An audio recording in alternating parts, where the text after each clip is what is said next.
And good afternoon, and welcome to World Oregon's webinar with Peter Baker of the New York Times. We're looking forward to a fascinating discussion between Mr. Baker and Tim DeRoche, our Director of Programs. But before we dive into that, just a few general announcements. Again, this is a webinar made possible by the support of World Oregon members and sponsors. Encourage you to consider supporting World Oregon through your donations and memberships, which helps make engaging programs like this possible. We have another exciting webinar coming up on June 30th for a very timely issue with Stephen Cook of the Council of Foreign Relations on Iran and the United States, diplomacy or war in the Middle East. I will post in the chat the links to how you can support our work and how you can register for that event, which is on June 30th at noon Pacific time. We are a member of the World Affairs Councils of America, and we welcome members of the World Affairs Councils of America or the Global Ties US network from across the US that are joining. Some of you who are at a past World Affairs Councils of America National Conference might have seen Mr. Baker and his wife when they spoke on stage with former Secretary of State Jim Baker on the book they did on his work. And we'll probably dive a little bit in on that in a question later. Again, this is a World Oregon webinar where the only people with video and audio are World Oregon staff and our guests. Please enter your questions for the expert or speaker in the Q&A function of Zoom. We will post in chat some links that may be of interest to you. So again, Q&A for questions, chat for links of interest to participants. This webinar is being recorded for posterity on YouTube and to share with folks who weren't able to join us live. Now, without further ado, I'm going to go ahead and introduce our speaker. Our speaker, Peter Baker, is the chief White House correspondent for the New York Times and a political analyst for MSNBC. He's covered previous 5 presidents for the Times as well as the Washington Post.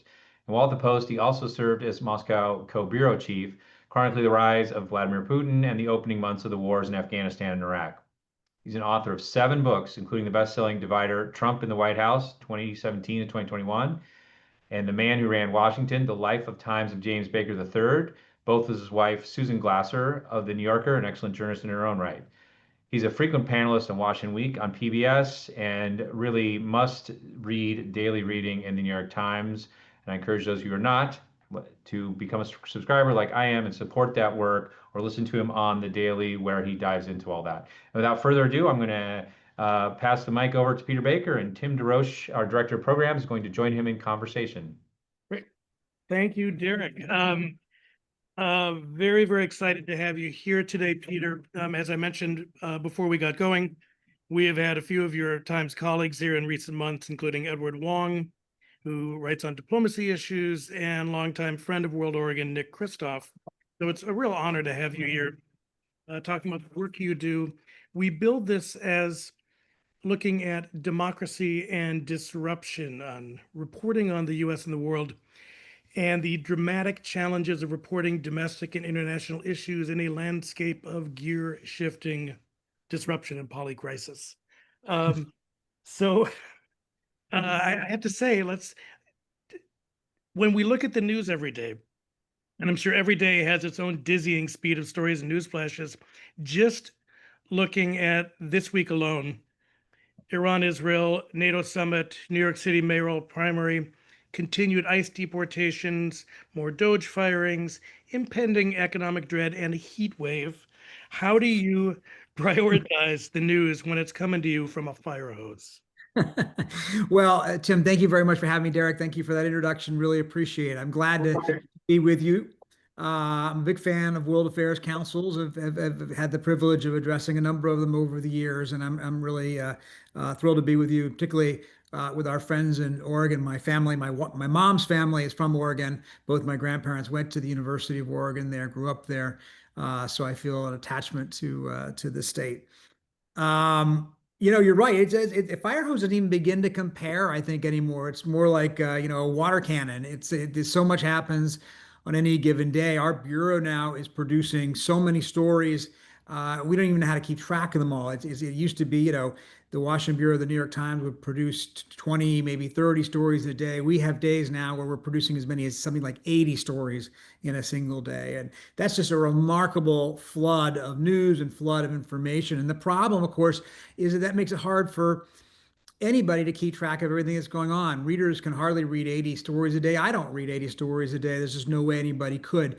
And because there's so much coming at us as reporters and everybody else as readers and voters and consumers of information, we sometimes, of course, the challenge we find is that we have to find, figure out ways to make sense of it all, right? To not just become consumed with that particular moment's news, because it's like whack-a-mole, the old game where you're trying to whack the mole as it comes up, but to try to take sense of all of it in a larger aggregate sense. That's what I try to do mostly when I write, is to try to step back a little bit, try to see if we can put things that are happening in a larger context. And there's been no shortage of that, I think, since Trump took office the second time. Frankly, it was true even before, but Trump is a news factory, no question about it. Well, so after reporting on multiple administrations, and this might seem like an obvious question, but how has the arc of transparency and accountability changed for you and your colleagues in terms of reporting? Yeah, I mean, look, one thing that this White House will say is that Trump is the most transparent president in history. And there's an argument to be made there that in some ways that's true, right? Because he tells us exactly what he's thinking at any given moment, right? Every other president I've ever covered, every other president I can think of, and including those I've studied, had a filter on some level or another. They didn't say everything they thought. They carefully calibrated their public messaging to achieve certain ends or goals.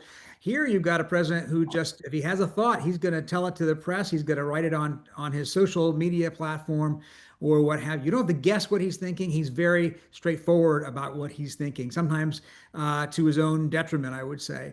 In some ways, he is like, a professor at Princeton. We know a guy named Gary Bass made the comparison, which I've made it in the past as well, which is that he's a little like the Nixon tapes being played on the evening news every night. Nixon said a lot of things in private that he knew you weren't supposed to say in public. Trump has no concern about saying in public.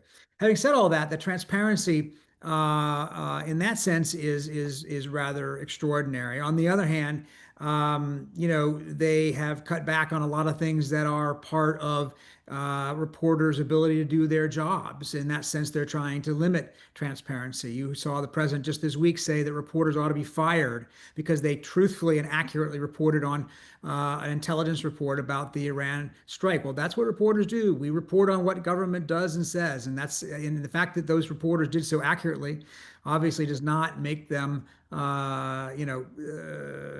mean that they should be penalized for doing their jobs, but that's the way this president sees things. Anything he doesn't like out there, he has tried to crack down on. He has lawsuits right now against CBS. He had a lawsuit against ABC. He is using the FCC to pressure CBS and other media. He's threatened us with lawsuits. He has actually filed lawsuits that he lost against us. He is trying to use the mechanism of the courts and the mechanism of his governmental power to punish or penalize media outlets that he doesn't like. And that's, the antithesis of transparency as our system imagines it under the First Amendment. Well, so staking claims on populism and, sort of taking back democracy is certainly not new. And, having been around the block before with Contract for America in the mid-90s, threats to PBS, NPR, the NEA, et cetera, and seeing the backlash that gave rise to the Tea Party, do you think we're seeing a long arc of a movement that we can't walk back from, or is this a disruptive moment that could be course corrected? Well, it is a disruptive moment. I tend to think that history does go in cycles. Things that feel permanent at the moment often are not, and that's true whether you're on the left or the right. But it's certainly the case that he has reoriented our politics, right? He has changed voting coalitions for the moment, at least. We had a story up today by my colleague Nate Cohn. Looking back at the 2024 election, a lot of Democrats like to say, well, they lost because voter turnout was low and it should have been higher in certain areas, certain Democratic areas.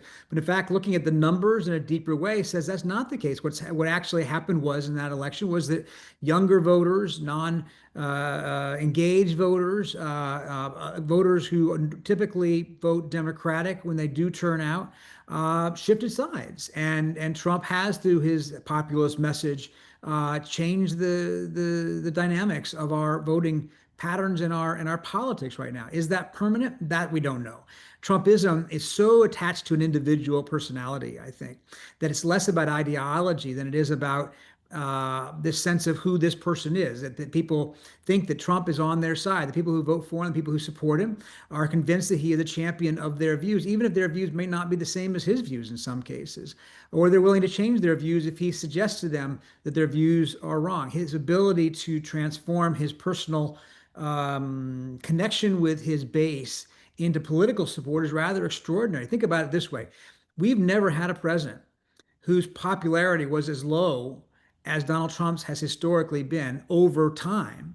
And yet, he is the most dominant political actor of our generation, right? He has never had support of a majority of Americans. In any of the three elections he ran in, he did not crack 50% in the popular vote. He has never had above 50% in any of the Gallup approval ratings during his first term or his second term, unlike every president in the history of polling. And yet, he has such a strong presence in our politics. He dominates the conversation. He dominates the terms of debate so that everybody is following the debate as he sets it. And the people in his party, elected officials as well as political professionals, feel the need to stay with him for fear of alienating either him or his base.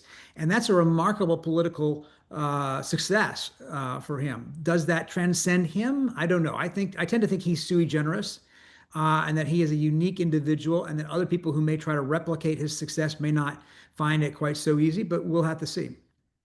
Well, and not to make this entirely about the current administration, because I do think that the populist impulse is certainly a global trend, but is there something that this administration has tapped into, and something that the classically liberal left has failed to understand or engage? Well, that's a good question. We talked about Trump, and then we were talking about right-wing populism, obviously, but there's obviously a surge of left-wing populism out there, and the two, in some ways, kind of meet around the middle, and around the horseshoe, as people like to say. Look at what's happened in New York City this week. There was sort of you could argue, a left-wing populist uprising against the Democratic establishment in the mayor's primary, and this guy Mandami, who's 33 years old and a self-described democratic socialist, surprised the world, I think, by winning that primary over one of the most, prominent names in American politics, in the sense of the Cuomo family. And I think, therefore, that does tell us that we are in an age right now of disenchantment with institutions and disenchantment with the establishment, whether it comes from the left or the right. If you look at the numbers on these polls going back a long way, Americans' faith in institutions, whether it be the executive branch, Congress, the Supreme Court, the media, the banks, big business, any of these major institutions, faith has diminished strongly over the last 10, 15 years. If you look at the number that we call the right track, wrong track number, this is the number where we ask people, do you think the country is going in the right direction or not? Basically, since Bush 43's second term, we've almost never had a majority of Americans think we're heading in the right direction. So that's a very prolonged period of national sourness, right? More than 20 years at this point. That's obviously feeding and driving our politics, both on the right and the left. Well, so World Oregon is part of the World Affairs Councils of America network, and we are a nonpartisan, nonprofit organization founded in 1950. As I like to say in a moment, not unlike one we're in, where we were seeing similarly divisive populism, exceptionalism, isolationist tendencies, and increasingly we've been seeing those institutions, the distrust of them, the distrust of expertise. We've been seeing the bedrock of the nonpartisan work we're engaged in very challenged.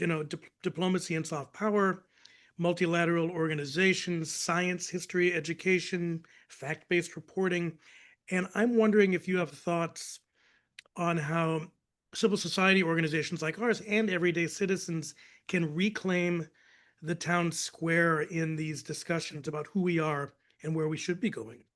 Yeah, it's a good question. One of the great things about being a journalist is it's my job to identify the problems, not to come up with the solutions.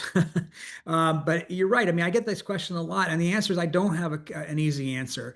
I think in the era of social media, in the era of fragmented regular media, in the era of choose your own reality, of information explosion, it's hard to pull society back together and even have a consistent, coherent conversation about our differences. It's okay that we have differences. Differences are important.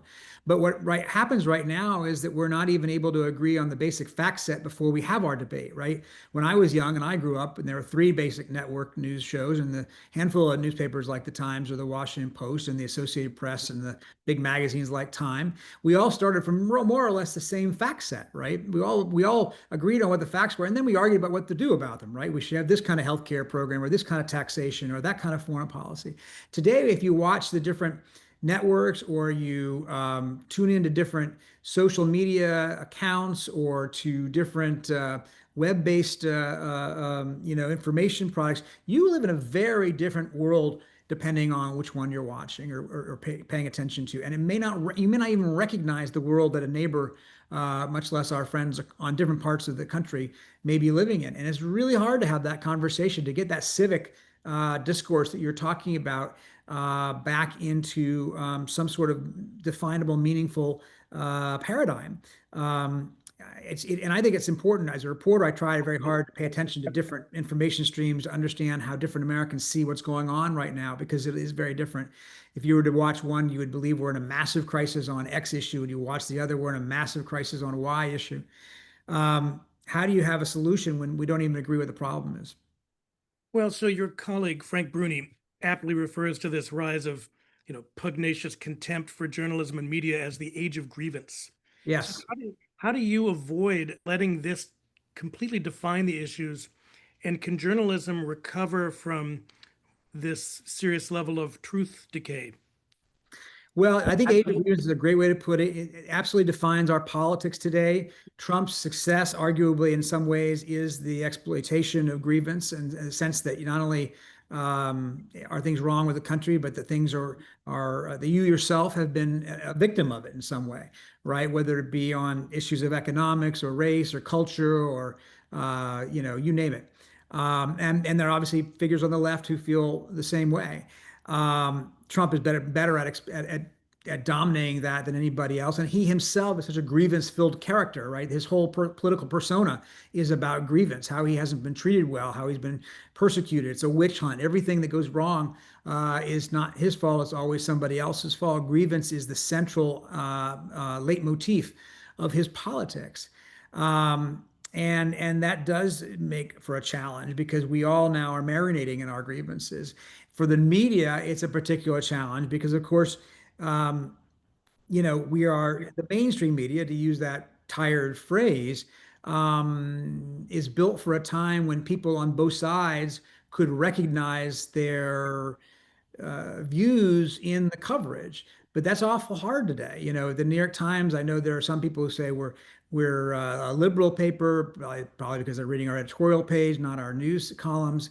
I get a lot of criticism from the left saying we're too conservative, or at least not liberal enough, depending on how you look at it.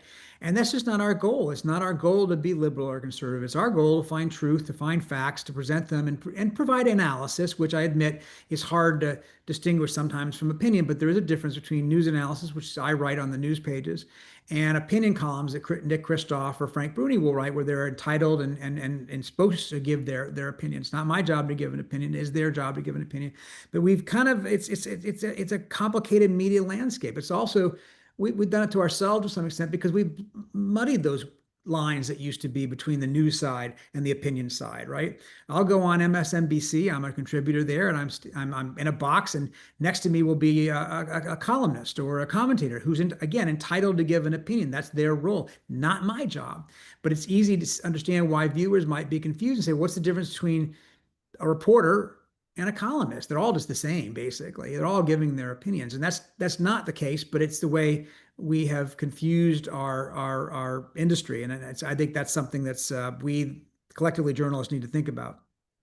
Well, and there's a big difference between, the business model of the industry and the craft of participating in it. And we certainly see that a lot of blame gets thrown at, the media, while there is amazing journalism being done. But, how how does one fund it? How does one pay for it? It is a money-making enterprise, and it It's has been for. meant to be. I mean, Liebling talked about this back in the 50s, that, the function was to make money. The mission was to deliver the news, and they're not always in cahoots very well with one another. So you bring a rich perspective to being a White House correspondent, which is you spent years covering Russia, the Taliban, Iraq. So you've got a really strong foreign correspondent background, but you're based here. Let's talk about the complexities of U.S. foreign policy under this new leadership and the responsibility of journalists and media in covering it and our role on the global stage. Are there major trends and challenges you're seeing? And are there positive developments we should be paying attention to along with the negative? In terms of world affairs or in terms of Well, in journalism? terms of how, how your ability to write about the issues, cover the issues, and explain to a public that may not be as engaged Yeah. when it's such a flurry. I mean, the truth is, so I was, my wife and I were based in Moscow at the beginning of the 2000s, and we were there for 4 years. And while we were there, 9/11 happened. So we did then cover the early months of the wars, both in Afghanistan and Iraq, as you said. And the difference between now and then is just radically, I mean, this is a radically different time. When we were foreign correspondents, there were a lot of us out there. I mean, the Boston Globe, New York Newsday, Miami Herald, the Dallas papers, all of them had correspondents in Moscow. All of them had correspondents in the Middle East, where I was. Not one of them has a correspondent overseas today.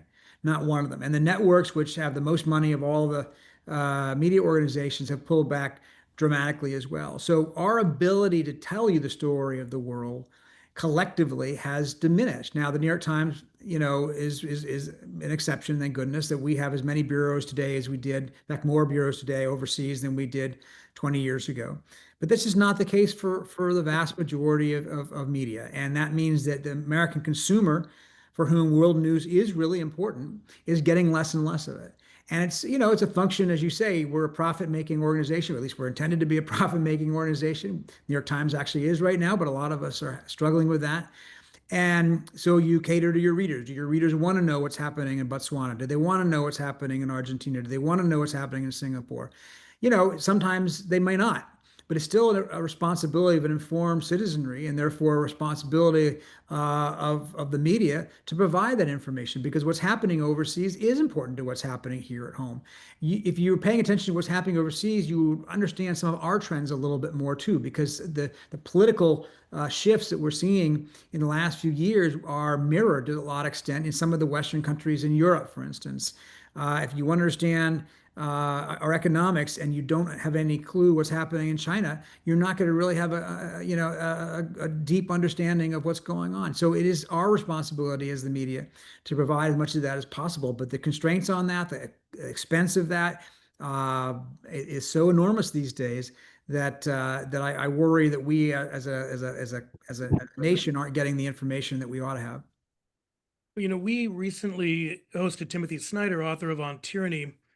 And among the many good points he addresses, he really zeroed in on how the loss of local news reporting and the decline of media outlets, particularly in small and rural communities, was a troubling trend for both journalism and for democracy. What are your thoughts on this? Oh, he's absolutely right.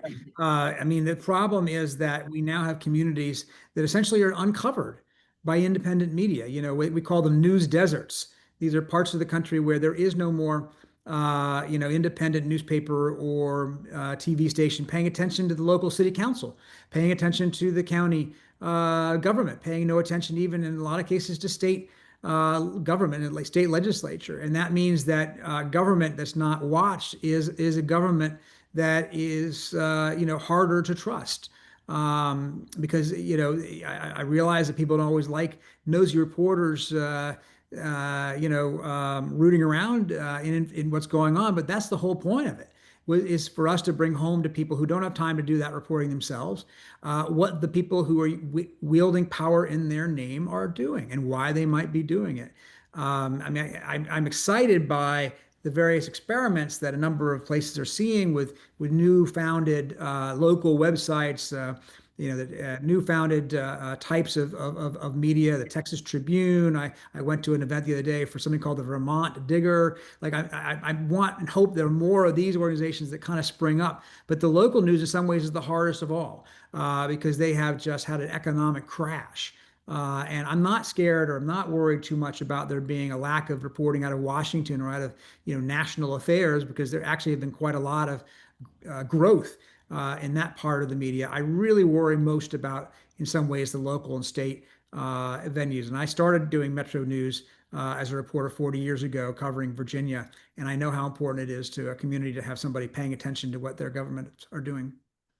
So you mentioned the issues that are not being watched. I mean, simply seeing a lot of conversation about uh, the breakdown of the international order, rule of law.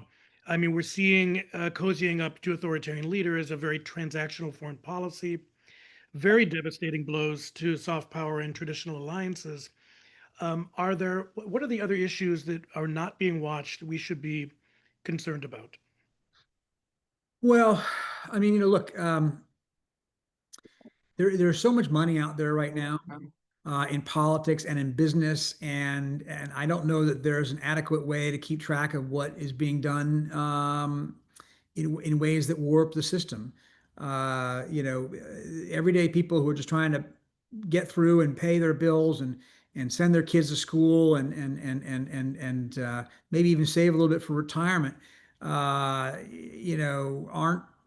advantaged in the way that people with extraordinary money are advantaged in the system right now. So the rules are being written by people with billions and billions of dollars, and that's the job of the media to spotlight, to show who's getting what for what, and how is that happening, and what will it do to affect you and your lives. I mean, I think we do the best job we possibly can on that, but broadly speaking, I think that's a real area of challenge in today's society, and that applies to your last question about local and state affairs as well. If I'm in the middle of the Midwest and I live in a town without a newspaper, how do I know what the local people are doing when it comes to the laws that they're passing in my name, the taxation that they're passing, the health care that they're providing, and so forth. This Vermont Digger I mentioned, the local website in Vermont, made a real point of like digging into the local healthcare system as it was cutting back on services. It was pocketing all kinds of extra money. That's something that media is supposed to be able to bring to light so that people know what's happening in their communities and in their country. So you wrote a book on James Baker, and I'm interested as we look at this administration, what are your thoughts on Rubio wearing so many hats? It's almost like Bartholomew Cubbins. He's the Secretary of State, he's the National Security Advisor, he's the head of the National Archive. What does that mean, and how does that bode for who we are?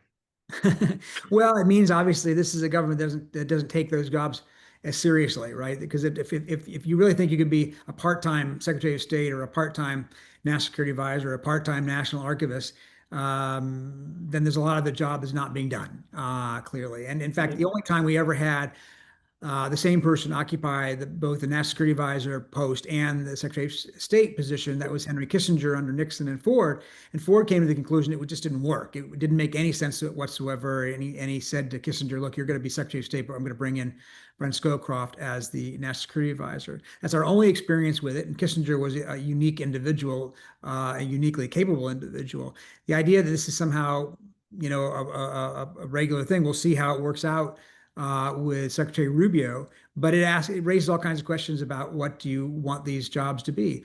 They have gutted the staff of the NSC, the National Security Council, in the last month or so. They have gotten rid of, I think, I read about 100 people. I'm not sure if that's the latest number on that staff, probably about a third of the staff. As many of the professionals and people, like you mentioned expertise earlier, people of expertise have been sent back to their original agencies or let go. Now, there are a lot of people who would argue the NSC got out of control. It was too big anyway, and ought to have been pared back. And so we'll see how that works. But a president presidents have traditionally used the NSC to inform them to make decisions in a way that they're not going to get from the departments and agencies. To have somebody in-house underneath you, close at hand, a well-informed national security advisor who's there every day in your briefings mattered to most of the presidents of both parties that I've covered in the last 25 years. So this is also, I think, goes to a president who doesn't believe he needs experts, right? He doesn't believe he needs this. We saw that this week. He doesn't trust intelligence reports. If the intelligence reports are telling him something contrary to the narrative he wants us to believe, he just simply dismisses it. And that's again a different way of doing things, Republican or Democrat. Usually, they may not always listen to the intelligence experts, but they at least took in what they were providing them as information as they judged what policies they wanted to set. And this is a president who doesn't value the government. He uses words like deep state to disparage the people who work for it, and he has disparaged people of expertise on all sorts of subjects, not just on intelligence, but on diplomacy, on the military, on science. You mentioned science earlier, on climate change, on vaccines and healthcare. This president was once asked, well, where do you get your advice on military affairs? He says, well, I watch the generals on TV, meaning the Sunday shows. So he doesn't look at the government as a resource to be used to inform his policymaking. He looks at the government as an obstacle to his policymaking. Well, so I'm going to bring it back to Timothy Snyder because he talks a lot about freedom, freedom to and freedom from. And a big piece of that is about facts and factuality as a form of freedom, that facts are not what we expect or what we want. They don't fit our prejudices, and they knock holes in them. And we may not want to hear about it, but if we ignore it, we are less free. And certainly, I believe our president would disagree that he is not a free man with his approach to this. But I'm curious about media responsibility in the face of a fact-free environment. And what are the conversations you and your colleagues are having about media responsibility, and how do we build back an environment where facts matter? Well, the conversations we're having are all about bringing facts to the table and not letting ourselves get lost in all of the noise. Just because people make a lot of noise doesn't mean it's true. And it's our job more than anything to try to separate the truth from the nonsense. And we're in an era where conspiracy theories are coin of the realm, where made up facts are presented as if they are real without any evidence whatsoever. And our job is to point that out. Now, it's a challenge for us, right? Because we don't like to take sides. And if you sit there and say, well, this side is saying something that's not true and this side is saying something that is true, it makes it look like you're taking sides. Well, you're not taking sides. You're trying to help the reader or the viewer understand what the facts said are. But it's easy, therefore, for the ones who are dealing in non-facts, let's say, to use that word, or falsehoods or lies or whatever word you want to use. It's easy for that side to say, well, the media is biased. The media is taking sides. They're corrupt. They're fake news, to use a term that you might have heard from time to time. And that's just not the case. And it's our job to resist the pressure, to ignore the noise, and to focus on the facts. This week is a great example, Tim, of this. The reporting by my newspaper, by CNN, and by some others on this preliminary Defense Intelligence Agency report on the Iran nuclear strike is the definition of public interest. This is the definition of what news should be. Does that mean the DIA report is right? Maybe not. They may not be right. They themselves said they had low confidence in their assessment, which we reported in the stories. But the fact is, we should report that story within context, with the full understanding that intelligence information may change. It may be that they don't have all the information they're going to get later, but it is definitely our job to report that. And I just think when you hear people like Trump say, oh gosh, the reporters are terrible scum for reporting a factual story, what would they say had Biden done a military operation. And there had been an intelligence report that contradicted his narrative about that. And we didn't write about that. Imagine what they would have said. They would have said we're in cahoots with Biden. Of course, it's our job to write about what the intelligence agencies say. And you can discount it if you don't believe in them. Fine. That's everybody's right to make their own judgment. Not our right. We're not trying to tell you what to think, but it is our job to report the facts as best we can determine them. So we've got a question from one of our audience. Would you talk a little about the ability of Americans to stay informed about global health now that we are no longer part of the WHO, as well as information about vaccines, given the attack by Trump on the CDC and the replacement of the Vaccine Advisory Board? Yeah, it's a great question. I think I've been thinking about this myself. Like, where would I go for my own information? And I'm not, can you trust what seems to be a politicized health bureaucracy at this point? Now, the people working at these agencies, many of them I know, are still out there trying to do the best they possibly can to follow the facts and not to be politicized, not to let their conclusions be tainted by preconceived ideology. But it's a good question. Can you trust it right now? So you have to look for alternative sources of information that are not, in the middle of a political fight. In the case of healthcare, I would go to Kaiser Family Foundation, which does a great job. They have their own news site on global health, and it's essentially a news organization for people caring about healthcare policy. STAT, is also a news site created for healthcare news out of Boston, owned by John Henry, who owns the Boston Globe. So there are sources of information separate from the United States government on global health, and it may be that we have to rely on them for their judgment because they're not part of this political movement. So another question coming in. First of all, they say thank you for sharing your expertise. Do you think that the U.S. as a country will ever reach the point where there is a sustainable multi-political party system beyond the two-party system, and one that functions with true compromise between the parties that build coalitions to effectuate change to benefit people of all levels? Well, I also believe in the Easter Bunny and Santa. No, look, I don't mean to dismiss it, but it's really hard. It's really hard.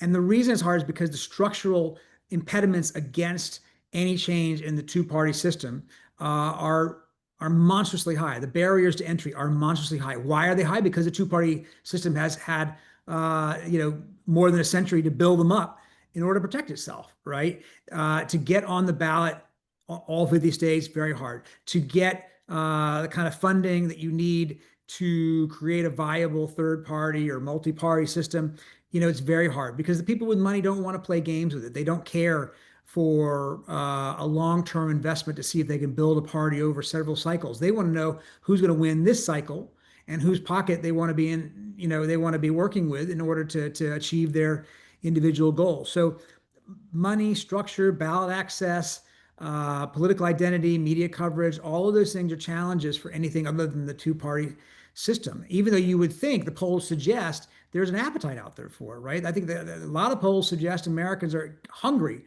for shaking up this two-party system in a way. But why did Trump run as a Republican? This is a really interesting question. I think of Trump actually in a way as an independent who recognized that he couldn't win as a third party figure. Yes, he's conservative, sort of, but he's not a real ideological conservative in the sense that he's adopted conservative views that really aren't his in order to earn a backing in the Republican Party. But he came from New York. He was pro-abortion rights before he was against it. He was pro-gun control before he was against it. He was pro-higher taxes on rich people before he was against it. He has, in fact, been ideologically a pretty flexible, let's say, guy for a long time. But you look at what happened when Ross Perot ran for president as an independent. He got to 18%, 19% in 1992. Pretty amazing, actually, the highest any independent's gotten since Teddy Roosevelt. But there was a ceiling, basically, beyond which he could not go. And the party he tried to create, the Reform Party, did not last basically beyond him. Trump came along and recognized, I think, that running as an independent, because he was just as likely to bash Republicans as he was Democrats for a long time, wouldn't work under the system we had. So he took over one of the existing parties, in effect, hijacked it, turned it into his own vehicle of his own way of doing things. And it worked for him. And so that's the lesson of that is that independent parties and third parties are just really, really unlikely to succeed in the near term. So from the first administration to now, we've certainly seen strong signs that Trump is going to continue to disengage himself in the US from Europe. We've got the NATO summit going on. What do you think some takeaways will be? And are we going to be in a different place? Yeah. Well, this NATO summit went smoother than a lot of the previous ones because NATO allies clearly made the decision that they were going to, their goal for the summit was getting through the day rather than, disagreeing, right? So you saw Mark Rutte, the Secretary General, lavish Trump with praise. I mean, to the point where it's just over the top. I've never seen anything like it, where a Secretary General of NATO was just going on and on about how, Trump is, our daddy and you're amazing and all that kind of stuff. And they decided that flattery works. I think foreign leaders have recognized that with Trump, flattery, is the best way to avoid getting in his crosshairs. Does that mean that they agree with him on a lot of stuff? No, it doesn't. They went along with his desire for a 5% goal of military spending. That means 5% of their GDP would be spent on military. Right now, the guideline has been 2%. But if you actually look at what they agreed to, it's a whole lot less than meets the eye. First of all, it's really 3.5% on their military, and the other 1.5% of GDP would be on related things, which could include things like healthcare or building roads and bridges or things that are non-military. But we can call it military and therefore meet this supposed goal. Secondly, it's a 10-year goal. So it doesn't actually happen until 2035, long after Trump, at least according to the Constitution, will no longer be president to give them any grief if they don't meet it.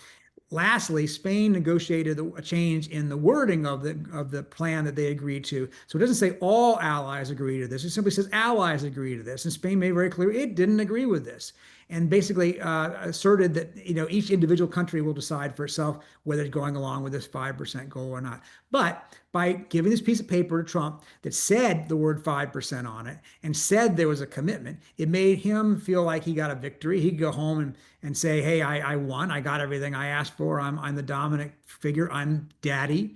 And the allies are like basically at the same place that they were before without a big blow up. Now, the problem is with NATO right now is that the question is whether NATO is frankly a dead letter.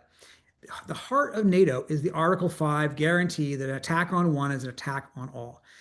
In this week alone, Trump said both things are true. One, it says it depends, when he was asked if he would actually come to the aid of allies. And then a day or two later says, oh, definitely, I'll absolutely do it. Okay, well, which is true? And if you don't know the answer to that, if it's not inviolable, if it's not assured, it's a meaningless commitment, right? It was just last year as a candidate that President Trump said, I'll tell Russia to do whatever the hell they want. His phrase, not mine, do whatever the hell they want to any ally that doesn't spend enough money on its defense. Well, if Article 5 has any meaning, it's that it would be seen as an absolute guarantee that the United States would defend any ally. If you're Russia or you're some other, potential adversary, do you believe that Article 5 applies in all cases? I think the answer is no. Well, so boy, I'm trying to think how to ask this. The rhetoric, the challenges to the Constitution, challenges to the judiciary. You and Susan Glasser have both written and spoken about this, I think, really well. But can you talk about what the real world consequences are of rhetoric? I think rhetoric is important. I really do. I know that there's a desire on the part of a lot of us to say, well, let's separate what Trump says and what he actually does, because he says a lot of stuff, and he tends to, to say stuff to troll people, to own the libs, to get a rise, to get people, upset because he enjoys it. And there's certainly some truth to that. But I think it actually kind of matters when a president of the United States says things like that he believes in termination of the Constitution. That, again, is his word, termination. That's what he said when he was out of office. He believed in termination of the Constitution so that he could be returned to the presidency right away without another election, and Joe Biden could be evicted from the White House. Obviously, he wasn't able to do anything about that. He wasn't able to terminate the Constitution. He had no ability to do that, and it wasn't going to happen. But I still think it's important that the person who takes the oath of office to defend, preserve, and protect the United States Constitution actually believes in it.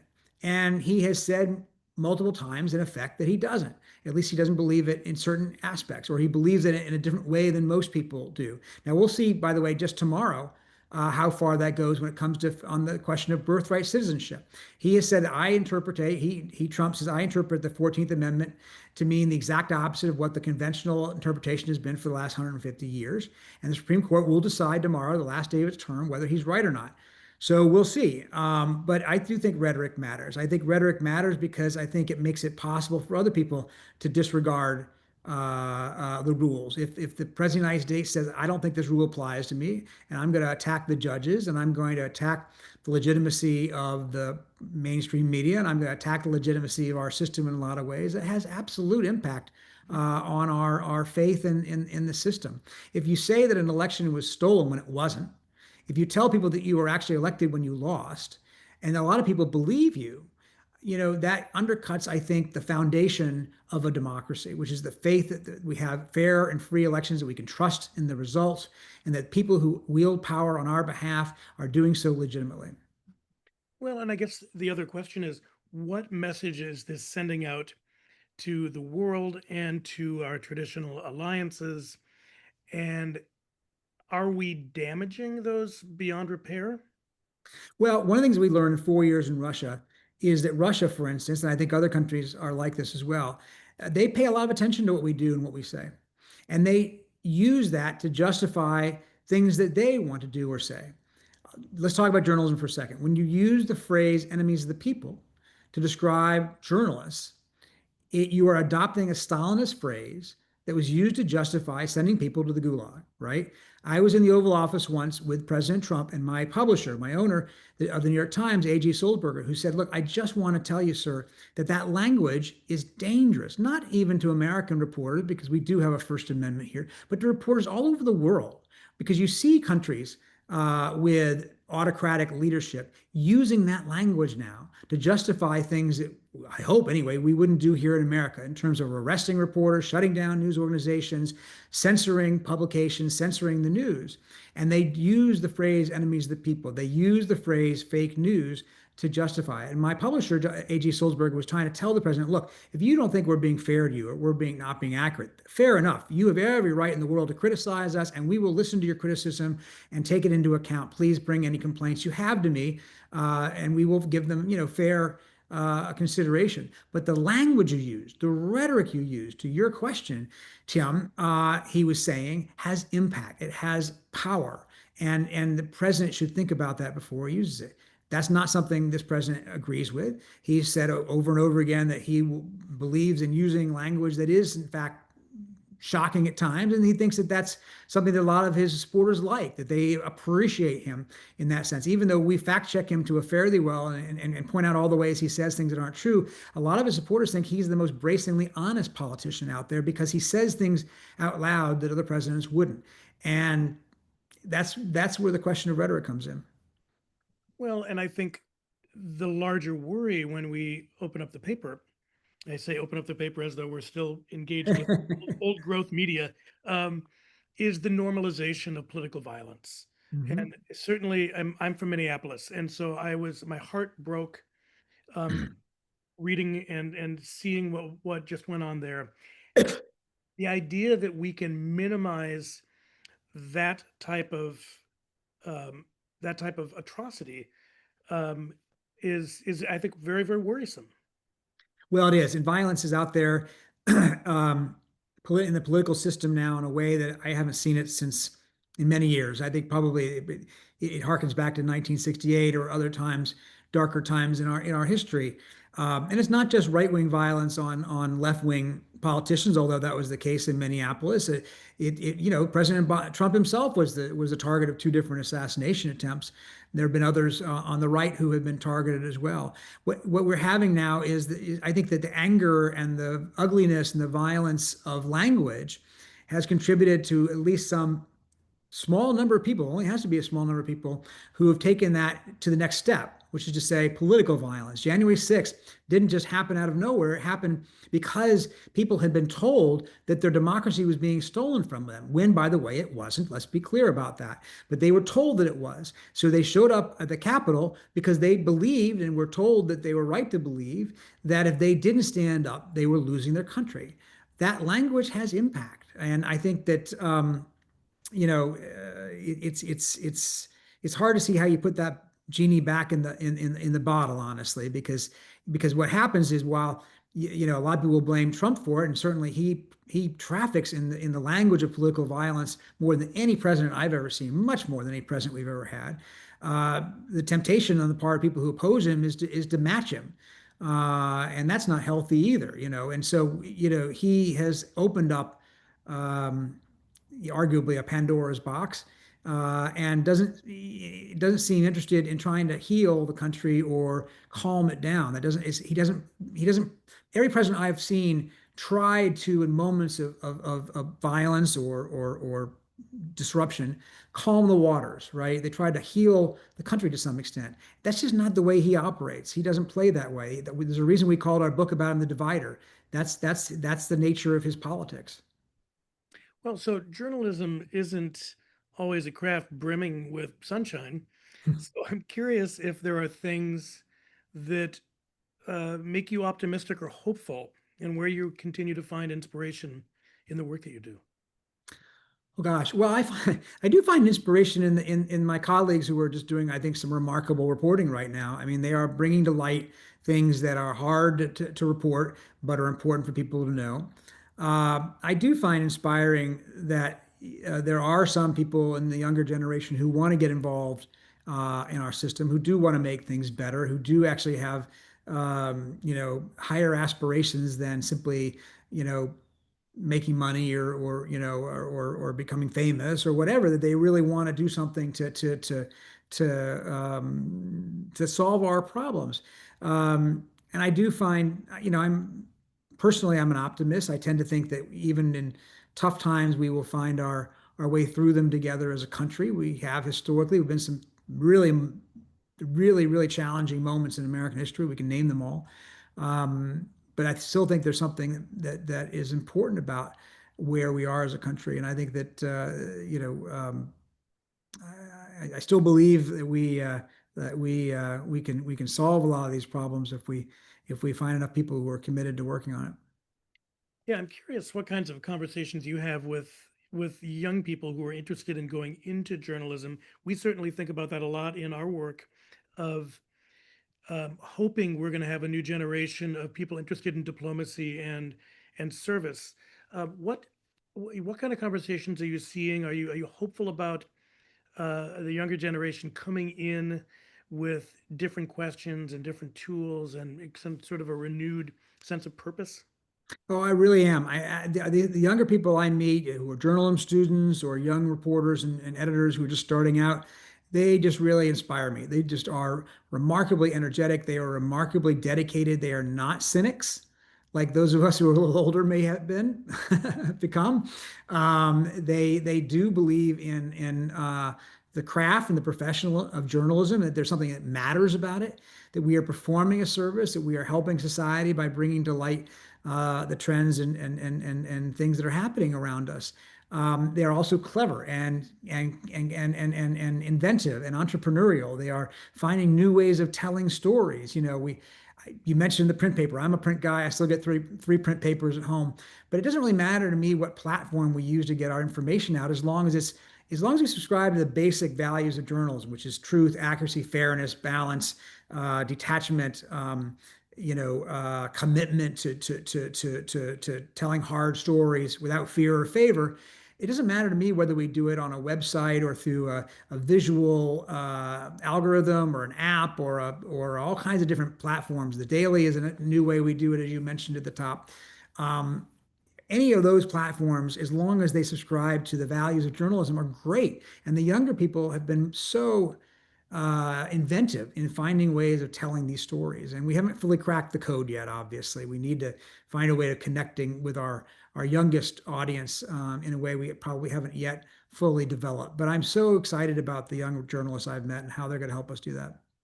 Well, so one of the questions we get a lot is, sort of below the fold, above the CNN crawl. Where do we find news? How do we filter our news without fear of favor? Um, Aside from your own newspaper, where do you find yourself turning? And is there something you particularly would recommend to our audiences today in terms of really good broad based global reporting?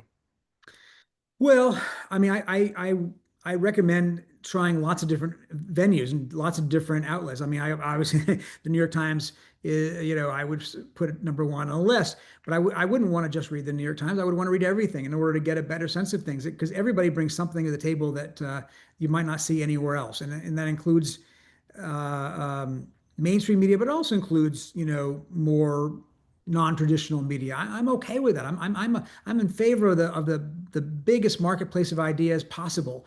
But what I worry about is living in isolation in only one part of that marketplace, right? Don't silo yourself in just one corner and listen to the people who are going to tell you what you already think or reinforce for you that you're right about what it is you think.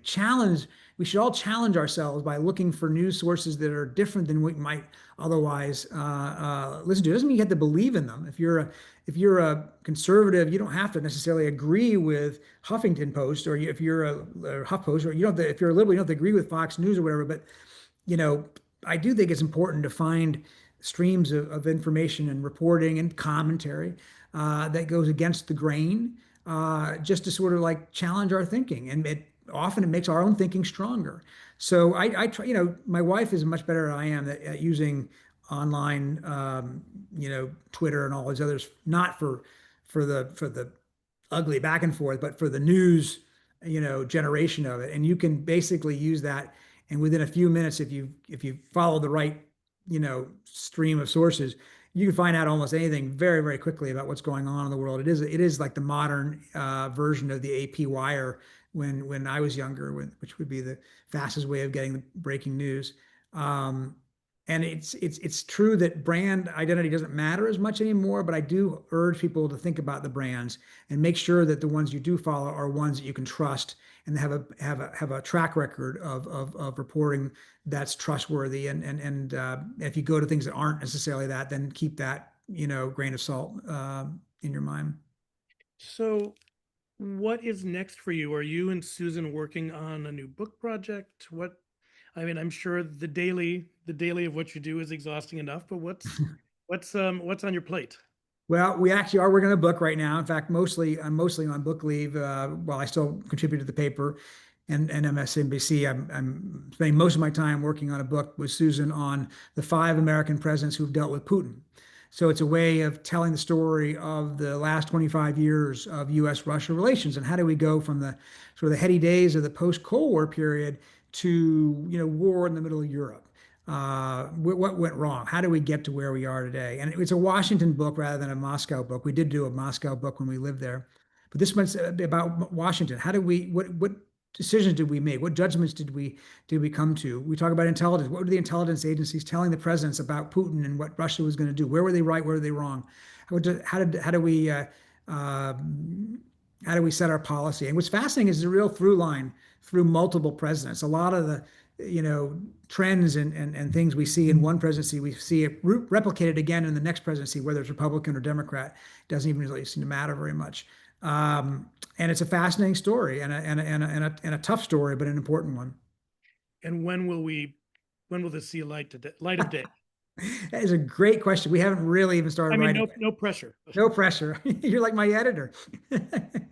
Probably, maybe if we're lucky, late next year, but we haven't even begun writing. We've been just doing a lot of interviews, and but the interviews have been fascinating, really some interesting people, and we enjoy that process because we get a chance to sit down with people at length and not have to, you can do it more candidly than you can for the newspaper sometimes. Well, hopefully when that hits the streets, we can have you back for a conversation. Peter, thanks so much for spending the time with us. I'm going to bring Derek back on to take us out into the day. I want to thank our audience for some good questions, and it's always wonderful to jump into the fray on what journalism means for the democracy that we know and love. So Thank you thanks. so much. Appreciate it. Really great to be with you. Well, thanks so much, Peter and Tim, for the really robust discussion and the excellent questions from our audience. And again, we'll be putting this up later on YouTube. I encourage you to continue to follow Peter's reporting and his colleagues in the New York Times or on the Daily, and look for that upcoming book.